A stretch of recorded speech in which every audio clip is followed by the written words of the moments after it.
मकर राशि वालों, स्वागत है आप सभी का मकर राशि भिंड यूट्यूब चैनल में। बंधुओं, आपके आराध्य आपके कुल देवी से सीधे आपको जोड़ने का कार्य करती है यह एक चीज।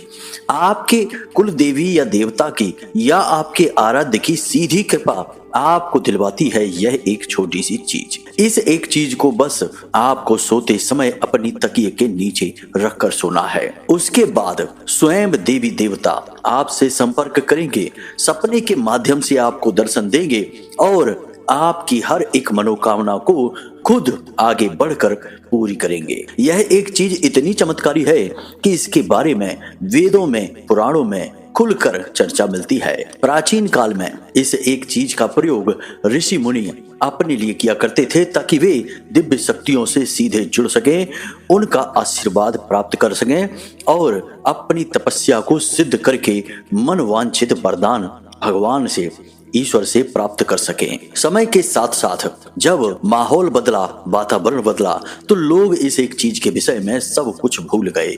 परंतु आज हम आपको इस एक चीज के विषय में संपूर्ण ज्ञान देने वाले हैं। जी हाँ बंधुओं, आपको इस कार्यक्रम को अंत तक देखना है।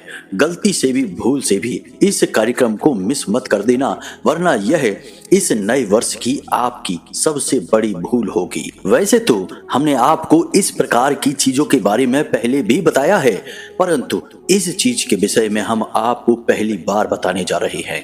यह एक गुप्त रहस्य है, महाशक्तिशाली है, दैवीय शक्तियों को अपने साथ लेकर चलता है।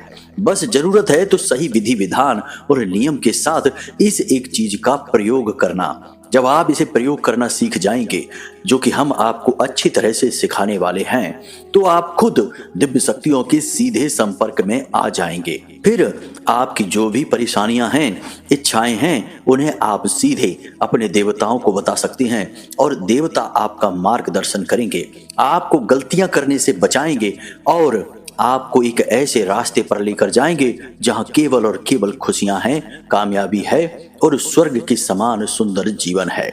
ना केवल यह जीवन, बल्कि मृत्यु के बाद भी देवता आपका साथ नहीं छोड़ेंगे, क्योंकि इंसान इस संसार को छोड़कर जा सकता है, भौतिक दुनिया को और देह को त्याग सकता है, परंतु साधनाएं, पूजा पाठ और भक्ति जन्म जन्मांतर तक उसके साथ ही रहती है। तो यह एक चीज बहुत शक्तिशाली है। इसके विषय में आपको जानना बेहद आवश्यक है, क्योंकि आपने अपने जीवन में बहुत कष्ट देखे हैं। पिछला पूरा साल आपका संघर्ष में बीता है। आपने बहुत उम्मीदें लगाई थी समय के साथ, लेकिन आपकी मेहनत सफल नहीं हुई। हर एक प्रयास असफल होता रहा और संघर्षों की चार दीवारी में आप दब कर रह गए, पिस कर रह गए। परंतु अब समय बदल चुका है। अब यह नया वर्ष मंगल को समर्पित है। मंगल यानी कि ऊर्जा, मंगल यानी कि कुछ कर दिखाने का जज्बा। तो बस अब आपको भी अपनी इस सकारात्मक ऊर्जा का प्रयोग करना है और इस नए वर्ष में एक नई कहानी लिखनी है, जिसमें आप विजेता होंगे, आप कामयाब होंगे, आपकी हर मनोकामना पूरी हो चुकी होगी। लेकिन इसके लिए आपको ना केवल कार्य करने होंगे, बल्कि कुछ ऐसी गुप्त और महाशक्तिशाली क्रियाओं को भी करना होगा जिनके सहारे देवता आपके साथ आ जाएंगे। याद रखना बंधुओं कि हमारे आसपास जो दिव्य शक्तियां हैं, देवता हैं, वे तो हर वक्त हमें देना चाहते हैं, तभी तो उनका नाम है देवता। जो देवे सो देवता। लेकिन हम ही अनजाने में एक ऐसा आवरण अपने आसपास बना लेते हैं, नकारात्मकता के चलते, अपनी गलतियों के चलते, कि हमारे देवता चाहकर भी हमारी मदद नहीं कर पाते हैं। फिर हम कहते हैं कि हम इतनी पूजा पाठ करते हैं, मंदिर जाते हैं, चालीसा पढ़ते हैं, फिर भी भगवान हमारी सुनते नहीं हैं। इसमें भी हमारी ही गलती है, क्योंकि हम केवल एक क्रिया कर रहे हैं, दूसरी विधियों के बारे में नहीं जानते हैं। नकारात्मकता को हटाने के बारे में हम कभी सोचते भी नहीं हैं, अपने आवरण, अपने आचरण को कभी नहीं बदलते हैं। लेकिन अब समय आ गया है जब आपको सब कुछ बदल डालना है। चारों तरफ से प्रयास करेंगे तभी कामयाबी का दरवाजा खुलेगा। यह इतना आसान कार्य नहीं है, नहीं तो हर इंसान ना कामयाब हो जाए। सभी क्यों कष्ट में डूबे हैं। हर इंसान कामयाब होना चाहता है, धन दौलत कमाना चाहता है, सुखी होना चाहता है, परंतु सुख का मार्ग सबको नहीं मिलता। मिलता केवल उसी को है जो सचमुच में हर तरफ से प्रयास करता है, कहीं कोई कसर बाकी नहीं छोड़ता है। कहने का मतलब यह है बंधुओं कि आज का यह कार्यक्रम आपको एक ऐसा अनोखा और अद्भुत और दिव्य ज्ञान देने वाला है जो हमारी साधनाओं पर, हमारे जीवन भर के अनुभव पर आधारित है। बस आपको इसे पूरी तरह से समझना है, प्रयोग करना है, जीवन में उतारना है और आने वाला वक्त आपका होगा, इस बात की हम गारंटी देते हैं। बस आपको इस कार्यक्रम में अंत तक रुकना है, तभी हमारी मेहनत सफल होगी, माई के लिए हमारी भक्ति भी सफल होगी। तो चलिए बिना समय गवाए माता रानी को याद करते हुए आज इस कार्यक्रम को शुरू करते हैं। कमेंट में लिख डालना पूरे भक्ति भाव के साथ, जय माँ भद्रकाली कृपा करो।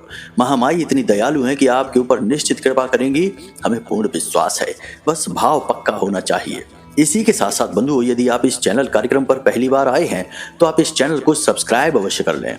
ऐसा करते ही आप न केवल हमारे बल्कि महामाई के दिव्य परिवार के सदस्य बन जाएंगे, धाम से जुड़ जाएंगे और फिर माता रानी तो अपने परिवार की रक्षा सबसे पहले करती हैं। जी हाँ बंधु, तो जल्दी से माई के परिवार के सदस्य बनिए और कमेंट बॉक्स में लिख डालिए, मैं भी आपके परिवार का हिस्सा हूँ। जब आप ऐसा लिखेंगे तो हमें बहुत अच्छा लगेगा और हमें बहुत सुख मिलेगा कि हमने माई के परिवार में कुछ नए बालक जोड़ दिए हैं। इसी के लिए तो हम प्रयास कर रहे हैं, बाकी महामाई तो हैं ही हमारा और आपका सबका कल्याण करने के लिए।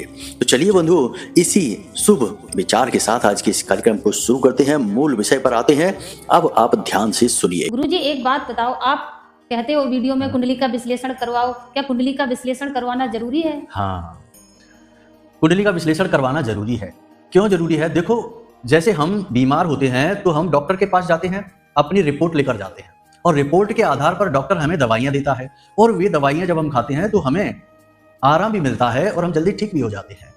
बजाय इसके कि हम ऐसे ही अंदाजे से दवाइयां लेते रहें, खाते रहें, कभी ठीक होंगे, कभी नहीं होंगे, कभी रिएक्शन भी हो सकता है। आपकी कुंडली जो है वह आपकी रिपोर्ट है, आपका एक्सरे है कि आपके जीवन में कहाँ कष्ट है, कौन सी ग्रहों की दशाएं हैं जो आपको रोक रही हैं, परेशानी आपके जीवन में पैदा कर रही हैं। कोई दोष तो नहीं है, जैसे पितृ दोष होता है, ग्रहों से अलग अलग ग्रहों से जनित होता है, कोई अनिष्ट ग्रह योग तो नहीं है, कोई बाधा तो नहीं है। तो ये आपकी रिपोर्ट है। अगर आप अपनी रिपोर्ट दिखा देंगे तो आपको सटीक समाधान मिलेंगे, समस्याओं का सही कारण पता चलेगा और जीवन में खुशहाली आएगी। नहीं दिखाएंगे तो अंदाजे से दवाइयां लेते रहिए, ठीक होने की कोई गारंटी नहीं है।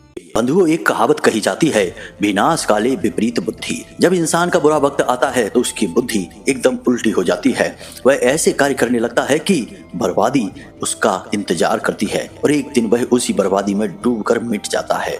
लेकिन ठीक इसके विपरीत भी एक कहावत है जिसे आपने शायद कभी सुना नहीं होगा, क्योंकि लोग नकारात्मक बातों को ही करते हैं और उन्हीं में रस भी आता है लोगों को। तो इसकी विपरीत कहावत है, उत्थान काले अनुकूल बुद्धि। यानी जिनके जीवन में उत्थान होना होता है उनकी बुद्धि इतनी अनुकूल हो जाती है कि वे केवल अच्छे अच्छे कार्य करते हैं, अच्छे मार्ग पर चलते हैं और ऐसे फैसले लेते हैं जो उन्हें उन्नति की ओर ले जाते हैं। यह समय का परिवर्तन होता है, यानी कि समय में इतनी शक्ति है कि वह किसी को भी कहीं भी पहुंचा सकता है, राजा को रंग और रंग को राजा बना सकता है। तो बस बंधुओं, समय आपका भी अब बदलने वाला है। आपके जीवन की परेशानियां, नकारात्मकताएं और कष्ट का समय अब जाने वाला है। लेकिन इस बदलते समय का पूरा लाभ आप तभी ले पाएंगे जब आप प्रयासरत रहेंगे। कहावत कही जाती है ना बंधुओं कि डूबते को तिनके का सहारा। तो आपने जो भी अपने जीवन में प्रयास किए हैं वे तिनके के समान थे, लेकिन अब ईश्वर का, भगवान का हाथ आ रहा है आपकी मदद करने के लिए। यह जो नया वर्ष है यह आपके जीवन में कई प्रकार की खुशियां लेकर आएगा। हाँ, थोड़ी बहुत नकारात्मकताएं अवश्य होंगी, लेकिन आपका उद्धार भी होगा, यह बात निश्चित है। क्योंकि बंधुओं, हम आपको बता दें कि पिछला वर्ष तो शनिदेव को समर्पित था और शनिदेव कभी जीवन में किसी को आगे बढ़ने देते ही नहीं हैं। उनकी खुद की चाल बहुत धीमी है तो वे जीवन की गति को भी बहुत धीमा कर देते हैं। इसीलिए पिछले साल आपने लगभग पूरी साल इंतजार ही किया है। अच्छे समय का इंतजार, शुभ घड़ियों का इंतजार, कुछ भी जीवन में ऐसा हो जाए जिससे आपको अच्छा लगे, ऐसे पल का इंतजार, सुख के पलों का इंतजार। लेकिन वह इंतजार पूरा नहीं हुआ इस साल। लेकिन ऐसा नहीं है, यह साल बहुत तेजी से गुजरेगा, सब कुछ बहुत ही गति के साथ निकलेगा। यदि आपने दौड़ नहीं लगाई, भागे नहीं तेजी से, तो आप पीछे रह जाएंगे। तो हम आपको बता दें कि इस साल आप अपनी गति को कैसे बढ़ा सकते हैं, कैसे आप उन लक्ष्यों को हासिल कर सकते हैं जिनके लिए आप अब तक तड़प रहे थे, परेशान हो रहे थे। 3 बातों का आपको इस पूरे साल यानी पूरे 2025 में ख्याल रखना है। जो इन 3 बातों का ख्याल नहीं रखेगा वह बर्बाद हो जाएगा, फिर जीवन में कभी उठ नहीं पाएगा। इस बात की हम गारंटी देते हैं, क्योंकि यह साल है ही बड़ा तेजस्वी, बड़ा ऊर्जावान। तो ध्यान से सुनिए। सबसे पहला कार्य है कि आपको अनुशासित होना पड़ेगा। पूरे डिसिप्लिन के साथ, अनुशासन के साथ जीवन को जीना होगा। हर एक कार्य का एक समय होता है। समय के बाद किया गया कार्य बिना मतलब का हो जाता है, अपनी शक्ति को खो देता है। जैसे कि ऑफिस जाने का समय यदि 10 बजे का है, तो आप यदि 10 बजे के बजाय 11 बजे 12 बजे ऑफिस जाते हैं तो आपके ऑफिस जाने के कार्य का कोई महत्व ही नहीं है। लोग ना तो आपकी इज्जत करेंगे, ना ही सम्मान देंगे, और ना ही आप अपने कार्य को ठीक तरह से पूरा कर पाएंगे। यानी कि आपने कार्य भी कर दिया और उसका कोई महत्व भी नहीं रहा।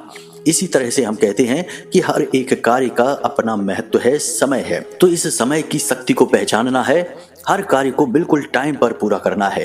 टाल मटोल बिल्कुल नहीं करनी है, बिल्कुल लेट लतीफी नहीं करनी है। जब तब यदि कोई विशेष परिस्थिति है तो बात अलग है, परंतु अक्सर आप कोशिश यह करें कि सूर्योदय से पहले जागें, स्नान आदि करने के बाद भगवान का पूजा पाठ अवश्य करें, चालीसा पढ़ें, आरती करें, जो भी आप करना चाहें वह करें, गाय के घी का दीपक जलाएं और उसके बाद पूरे नियम संयम के साथ अपने कार्यों को समय पर पूरा करें। यदि आप पूरे साल अनुशासित रहते हैं तो आप निश्चित तौर पर वह सब कुछ हासिल कर लेंगे जो आप सोच कर बैठे हैं, क्योंकि यह मंगल का वर्ष है। और मंगल कौन है? वह सैनिकों का नायक है, सेनापति है।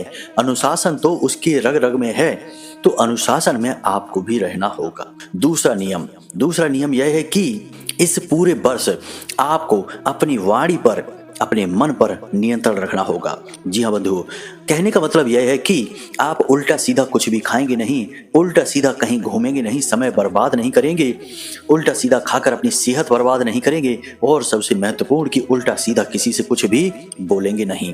वाणी पर पूरा नियंत्रण, यानी आपको अपने ऊपर पूरा नियंत्रण इस पूरे वर्ष रखना होगा। यह आपके नियंत्रण की परीक्षा होगी। आप अपना नियंत्रण खोएंगे और आप इसके साथ साथ बहुत कुछ खो देंगे। आपकी सेहत भी जाएगी और मान सम्मान तो जाएगा ही जाएगा। बंधुओं, आप यदि किसी से अनाप शनाप बातें करेंगे, समय खराब करेंगे, व्यक्ति की बहसबाजी में पड़ेंगे, तो आपका कीमती समय तो जाएगा ही जाएगा, उल्टा आपके काम पर भी इसका बहुत प्रभाव पड़ेगा। आप बेहद भावुक इंसान हैं। आप किसी से 2 बातें कह दें और वह आपसे जब कोई ऐसी बात बोले जो चुभने वाली हो हो सकता है कि उसके ऊपर आपकी बात का कोई प्रभाव न पड़े, लेकिन आप उसकी बात को लेकर दिन भर बैठे रहें, मन में उधेड़ बुन चलती रहे और आपका मन भी खराब हो जाएगा, आपका मनोबल भी कमजोर हो जाएगा। तो ऐसे में आप अपने काम पर कैसे ध्यान लगाएंगे? तो कहने का मतलब यह है कि नपी तुली बातें करें, नपे तुले कार्य करें। कोई भी कार्य करने से पहले यह जरूर सोचें कि कहीं इसका कोई साइड इफेक्ट आपको प्रभावित तो नहीं करेगा। ऐसा सोचकर यदि आप चलेंगे तो निश्चित तौर पर इस 2025 में आप 100% कामयाब होंगे। मंगल के अनुरूप आप चल रहे हैं। अब तीसरा नियम है, यह इन दोनों नियमों से सबसे ऊपर है। जी हाँ बंधुओं, यह नियम ऐसा है जो आपको भगवान से जोड़ता है। अब ध्यान से सुनिए। मंगल के अधिपति हैं हनुमान जी, और हनुमान जी एक ऐसे देवता हैं जो अपनी भक्ति के लिए जाने जाते हैं, समर्पण के लिए जाने जाते हैं। तो आपको भी यही स्वभाव अपनाना होगा। हमने अपने बहुत सारे कार्यक्रमों में अब तक लोगों को इस वर्ष का श्रेष्ठतम उपाय हनुमान चालीसा बताया है। इसीलिए तो बताया है क्योंकि हनुमान चालीसा में इतनी शक्ति है जो आपके अंदर भक्ति की आग को जला सकता है। बस भाव के साथ आपको बोलना है। कहने का मतलब यह है कि इस पूरे वर्ष आपको जो भी आपके आराध्य हैं, कुल देवता हैं, उनकी बहुत अच्छे से भक्ति करनी है। समय समय पर कुछ विशेष अनुष्ठान करते रहने हैं, साधनाएं करते रहना है। साधना पूजा पाठ का श्रेष्ठतम उच्चतम स्तर होता है। एक तो वह पूजा पाठ होती है जो हमने सुबह जागकर आरती कर ली, चालीसा पढ़ लिया। यह तो सामान्य सी नित्य कर्म पूजा है। देवी देवता इससे प्रसन्न तो हो जाते हैं, परंतु उनकी कृपा प्राप्त नहीं होती है। कृपा प्राप्ति के लिए थोड़ा सा मेहनत करनी पड़ती है, कठिन प्रयास करने पड़ते हैं, तो जिसके लिए साधनाएं बनी होती हैं। गृहस्थ जीवन में भी साधनाएं की जा सकती हैं। असल में साधना का विधान ही गृहस्थ जीवन के लिए बना है।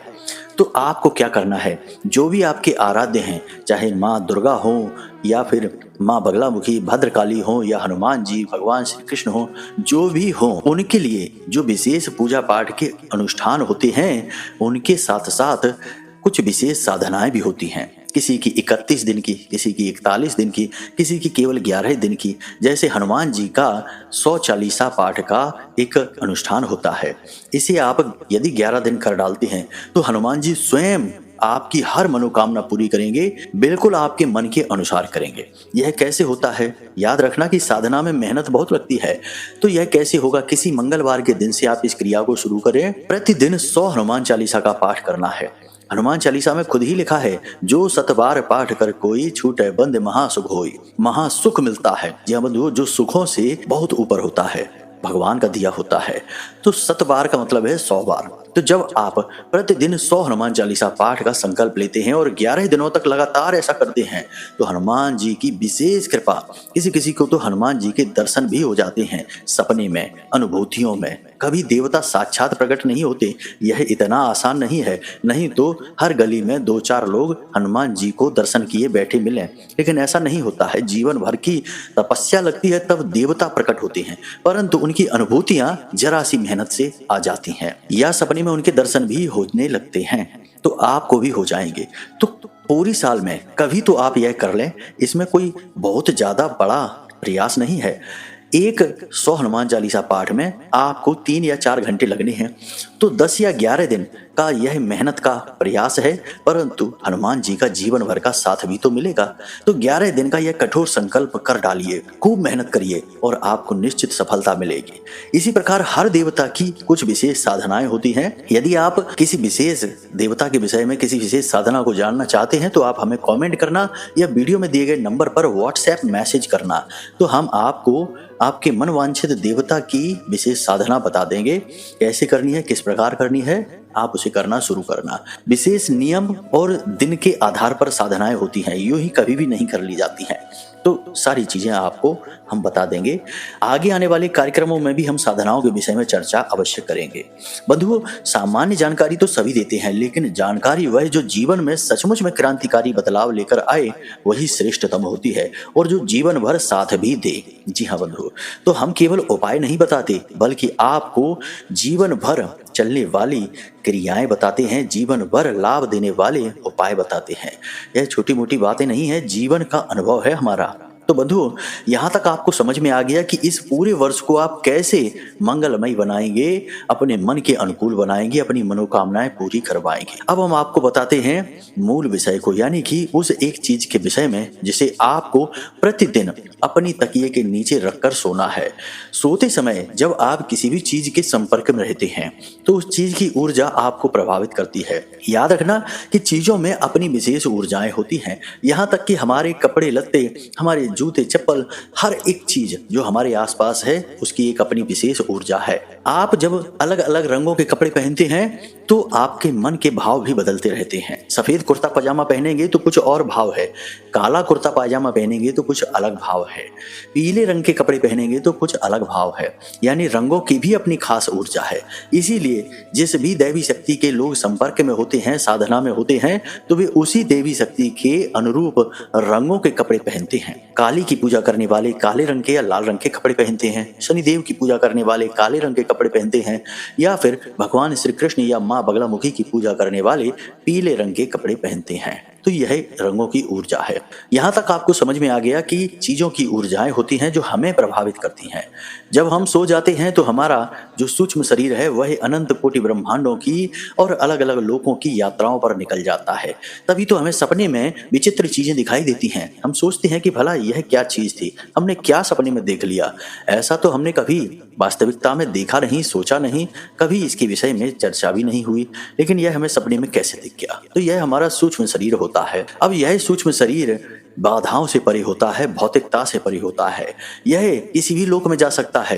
पितृलोक में जाएगा तो आपके मरे हुए पितृ पूर्वज आपको दिखाई देंगे। देवलोक में जाएगा तो आपको देवी देवताओं के दर्शन हो जाएंगे। नरक लोक में जाएगा, राक्षसों के पास जाएगा तो आपको भूत प्रेतों के दर्शन होंगे। जी हाँ बंधु, कहीं भी जा सकता है।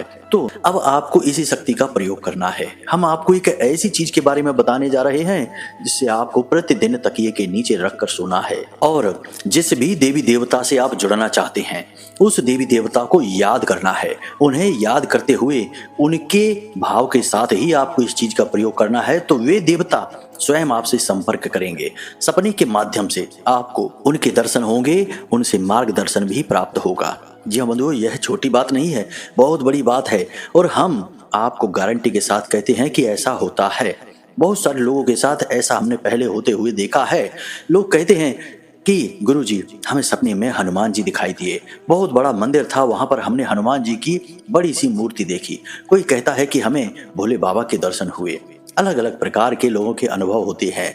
तो अब आप तैयार हो जाइए अपने अनुभव के लिए। तो अब ध्यान से सुनिए बंधुओं, आपने लघु नारियल के बारे में तो सुना ही होगा।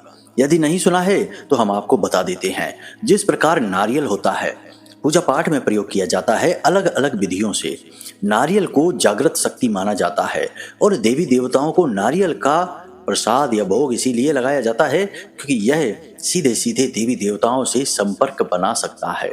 कई बार आपने देखा होगा कि जब लोग पूजा में चढ़ाने के बाद नारियल को फोड़ते हैं तो वह अंदर से बिल्कुल काला निकलता है। तो लोग कहते हैं कि देवताओं ने इस नारियल को ग्रहण कर लिया है, इसीलिए यह सूख चुका है, काला पड़ चुका है। इसी प्रकार अलग अलग प्रकार के नारियल के प्रयोग भी होते हैं। गुप्त प्रयोग होते हैं, कुछ तांत्रिक होते हैं, कुछ सात्विक होते हैं, लेकिन हम फिलहाल आपको पूर्ण सात्विक प्रयोग बता रहे हैं। आपको बिल्कुल भी घबराने की, डरने की आवश्यकता नहीं है। ध्यान से सुनिए। लघु नारियल नारियल का ही एक छोटा रूप होता है, लेकिन नारियल से कहीं ज्यादा शक्तिशाली होता है। इसे बीज नारियल भी कहते हैं और सूक्ष्म नारियल के नाम से भी जाना जाता है, लेकिन लघु नारियल आज के समय का नाम है, इसलिए आप इसे आसानी से ढूंढ पाएंगे। तो आपको बाजार से 2 लघु नारियल लेकर आने हैं। लघु नारियल की खासियत यह होती है कि इसे हमेशा जोड़ी में ही खरीदा जाता है, अकेला नहीं। तो 2 लघु नारियल आपको लेकर आने हैं। दोनों लघु नारियल को गंगा जल छिड़क कर शुद्ध कर लेना है और पवित्रता के साथ इन्हें अपने पूजा घर में रख देना है, लाल कपड़े में लपेट कर। अब यह क्रिया आपको करनी है शनिवार के दिन। किसी भी शनिवार के दिन आप इस क्रिया को करेंगे, आपके मनवांछित देवी देवता को भाव में रखते हुए, मन में रखते हुए। जैसे आप हनुमान जी के दर्शन करना चाहते हैं, उनसे जुड़ना चाहते हैं, उनकी भक्ति करते हैं, तो हनुमान जी के लिए मन में भाव रखें। यदि आप माँ भद्रकाली की पूजा करते हैं, उनके भक्ति के शरण में हैं, उनके साये में हैं, तो उनको याद रखें। इसी भाव के साथ आप इस नारियल को लेकर आएंगे, अपने पूजा घर में रखेंगे। शनिवार के दिन ही इस क्रिया को किया जा सकता है, इसे याद रखें, रात्रि के समय। तो अब आपको स्नान आदि करने के बाद रात्रि के समय अपने पूजा घर में जाना है। बहुत ही सरल क्रिया है, कुछ खास नहीं है, परंतु इसका प्रभाव बहुत बड़ा है। लाल रंग का आपको कोरा कपड़ा चाहिए और लाल धागा, जिसे हम कलावा या रोली भी कहते हैं, इसका प्रयोग आपको करना है। तो आपको अपने पूजा घर में जाना है। स्नान आदि करने के बाद एक चौकी बिछानी है, उस चौकी के ऊपर लाल कपड़ा रखना है और उस लाल कपड़े में आपको ये दोनों नारियल, जी हाँ बंधुओं, इन दोनों नारियल पर आपको वह लाल धागा, जिसे कलावा कहते हैं, उसे लपेट देना है। हर नारियल पर 7 बार लपेटना है। ये जोड़ी है नारियलों की, और इस जोड़ी के ऊपर आप इस धागे को लपेटने के बाद आप लाल रंग का सिंदूर लगाएंगे, इन नारियल का पूजन करेंगे और इन नारियल को उसी दिव्य शक्ति का स्वरूप, प्रतीक मानकर ही पूजन करेंगे। और इसके बाद गाय के घी का दीपक जलाकर पंचोपचार से इसकी पूजा करेंगे। याद रखना, किसी फोटो या तस्वीर की आवश्यकता नहीं है, क्योंकि यहाँ नारियल ही उस दिव्य शक्ति का स्वरूप बनेंगे। प्रसाद वगैरह चढ़ाएंगे, दीपक जलाएंगे और पंचोपचार से पूजा करने के बाद आप इन नारियलों में से एक नारियल को लाल कपड़े में लपेट कर अपने पूजा घर में उसी दिव्य शक्ति के पास रख देंगे। जैसे हनुमान जी की आप शरण में हैं, उनकी पूजा करते हैं, तो हनुमान जी के चरणों में रख देंगे और दूसरे नारियल को लाल कपड़े में लपेट कर अपने साथ अपनी जेब में रख लेंगे। अब आपको करना यह है कि जब आप सोने जाएं तो अपने बिस्तर में, अपनी तकिए के नीचे इस नारियल को रखें। याद रखें कि बिस्तर पर आप अकेले ही सोने चाहिए और कमरे में भी कोई और नहीं होना चाहिए। जब आप सोने जाएं तो तकिए के नीचे इस नारियल को रख लें चुपचाप, किसी को इसके बारे में बताएं नहीं। यह चुपचाप की जाने वाली क्रिया है। रात को सोते समय अपनी छाती पर दोनों हाथ रखें और मन में इसी भाव को रखें कि आपके जो भी आराध्य हैं, देवता हैं, आपको उनकी मदद की आवश्यकता है, वे आपको सपने में दर्शन दें। आपसे जुड़ें। इस प्रकार का निवेदन आप करते हुए सो जाएं। निश्चित तौर पर सपने में आपको देवी देवता के दर्शन होंगे। गारंटी के साथ हम कहते हैं यह बहुत ही सिद्ध प्रयोग है, लेकिन बहुत ही गुप्त है। इसके बारे में लोग जानते नहीं हैं। जो जानते हैं वे इसका प्रयोग कर लेते हैं। सुबह के समय जब आप सोकर जागें तो नारियल को वहीं रखा छोड़ें। स्नान आदि करने के बाद पवित्रता के साथ उस नारियल को वहां से उठाएं और अपने पूजा घर में उसी देवता के चरणों के नीचे रख दें। यदि आपको देवता का आभास होता है, स्वप्न दिखता है, तो उसे धन्यवाद अवश्य दें। यदि नहीं होता है तो उससे सुबह निवेदन करें कि हे प्रभु, हे महामाई, हे देवता, हम आपकी शरण में हैं। आप हमें दर्शन देकर हमारा उद्धार करिए। हमें आपकी बहुत आवश्यकता है। इस प्रकार निवेदन करिए। फिर रात्रि के समय इस क्रिया को फिर से दोहराइए, यानी कि गाय के घी का दीपक जलाइए, देवता से निवेदन करिए और उसके बाद उन दोनों में से एक कोई भी नारियल उठा लीजिए। कोई ऐसा फिक्स नहीं है कि यही नारियल उठाना है। कोई भी एक नारियल उठाइए और उसे अपनी तकिए के नीचे रखकर सो जाइए। याद रखना कि ये लघु नारियल हैं, छोटे आकार के होते हैं, ज्यादा बड़े नहीं होते हैं, इसलिए इन्हें तकिए के नीचे रखना आसान है। बस इस प्रयोग के विषय में किसी को बताना नहीं है।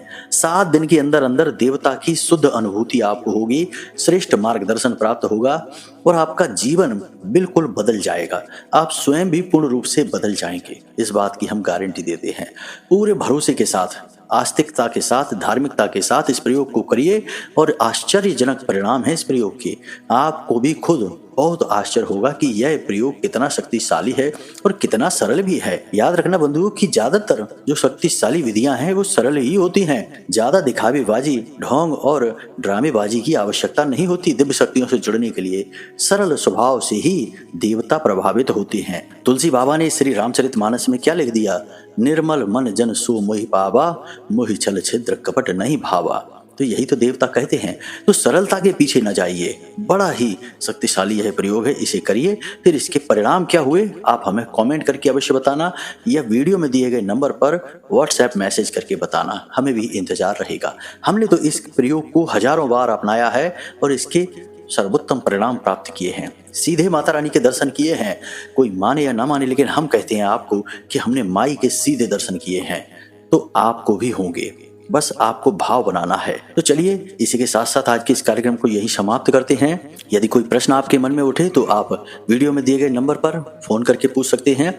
कुंडली का विश्लेषण यदि कराना चाहते हैं तो नंबर पर फोन करके अपनी डिटेल दे दें और छोटी सी एक दक्षिणा के साथ जो माई के चरणों में समर्पित की जाएगी, अपनी कुंडली का श्रेष्ठतम आकलन करवा लें। तो चलिए बंधु, आज के इस कार्यक्रम को यहीं समाप्त करते हैं। हमेशा हंसते रहिए, मुस्कुराते रहिए, सकारात्मक रहिए और महामाई पर अपनी आस्था और विश्वास बनाकर रखिए। आपका उद्धार होगा। प्रेम से बोलिए जय माई की, जय मां भद्रकाली। माता रानी आपका कल्याण करेंगी। धन्यवाद।